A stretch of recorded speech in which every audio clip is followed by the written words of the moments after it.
Bila orang dengar perkataan kemoterapi, ramai terus rasa takut. Tetapi sebenarnya, kemoterapi hanyalah satu kaedah rawatan ubat untuk mengawal atau membunuh sel kanser yang membesar terlalu cepat dalam badan.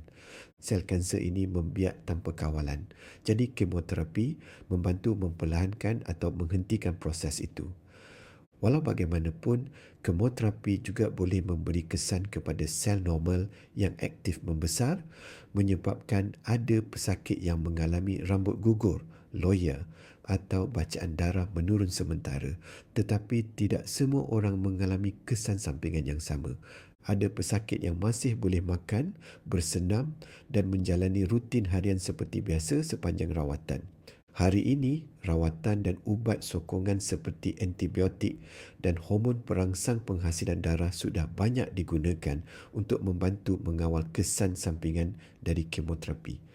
Jadi, kalau anda ataupun ahli keluarga sedang mempertimbangkan rawatan, berbincanglah dengan doktor anda supaya rawatan yang dicadangkan benar-benar sesuai dengan keadaan dan matlamat rawatan anda.